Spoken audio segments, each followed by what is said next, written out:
Seni buat saya adalah hidup itu sendiri ya. Tanpa kesenian, saya tidak kebayang hidup saya seperti apa atau hidup manusia seperti apa.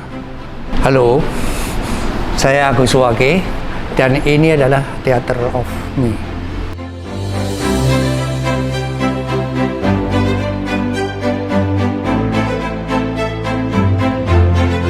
Kali ini, tim TFR ingin kenalan lebih dalam dengan Mas Agus dan karya-karyanya.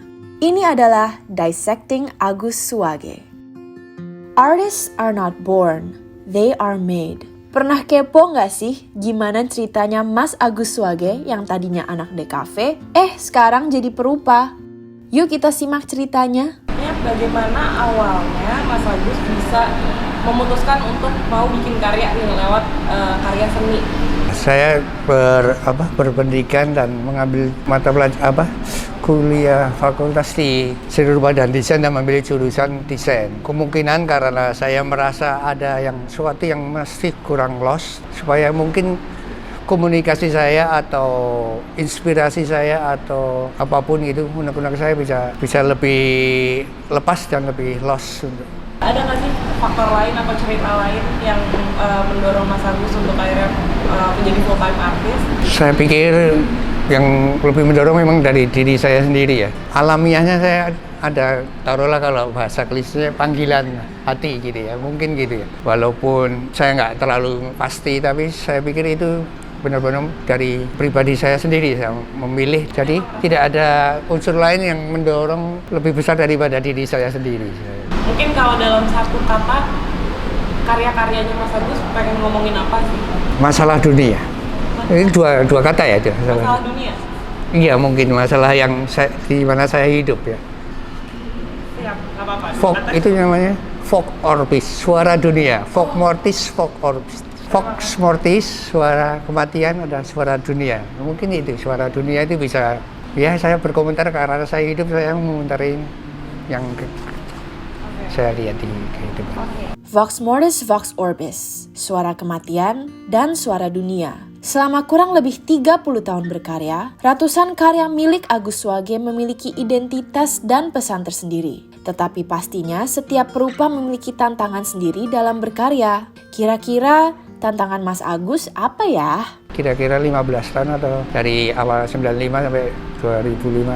Saya pernah mengalami titik jenuh, menggambar muka saya sendiri dan saya harus kayak memperagakan, berekspresi, minta gini-gini.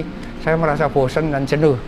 Kemudian saya memutuskan saya harus total berhenti atau memutuskan untuk berhenti. Saya harus mencoba untuk tema lain atau mencoba menggambarkan, dan itu saya putusin dan ternyata juga bisa. Karya apa lagi yang sampai sekarang mungkin belum kesampaian untuk dibikin dan pengen banget dibikin sama? Ada cita-cita pengen bikin animasi sebenarnya, tapi saya menyadari bahwa saya pemalas untuk bikin animasi, itu butuh effort yang gila-gilaan. Saya belajar grafis dan tahu kan teknis animasi, saya tahu bahwa 1 menit itu butuh berapa frame gitu untuk supaya halus, dan itu kayak effort kerja saya yang semakin, apalagi dengan tambahnya usia, saya kayak berpikir aja udah malas gitu. Tapi mungkin suatu saat saya mau minta bantuan orang lain mungkin. Kadang-kadang bosan saya bikin musik. Cita-citanya saya tadinya mau bikin album, tapi ternyata ya itu males lagi. Ketika Mas Agus nanti udah passed away, mungkin udah tidak ada lagi di sini, pengennya Mas Agus diingatnya sama orang-orang seperti apa sih? Saya nggak pikir ke situ. Saya pikir passed away buat saya udah nggak ada apa-apa lah, udah hilang aja. Untuk orang lain mau apain ya terserah aja, jalanin aja. Tapi yang saya harapkan mungkin mudah-mudahan saya masih bisa berkarya sampai nggak tahu kapan ya. Itu mungkin lebih penting dari saya. Bagi Agus Suwage, berkarya adalah aspek kehidupan yang tidak bisa dipisahkan dengan dirinya. Sekarang, Mas Agus menjadi figur penting dalam dunia seni kontemporer di Indonesia. Sampaikan ke anak-anak yang baru merintis mau jadi seniman. Buat saya yang lebih penting adalah semangat. Satu lagi yang lebih penting adalah kejujuran dan terbuka terhadap informasi, terhadap teknik, terhadap ilmu apa saja, asal kamu berpikir dan tidak hanya menerima atau menyerap apa adanya.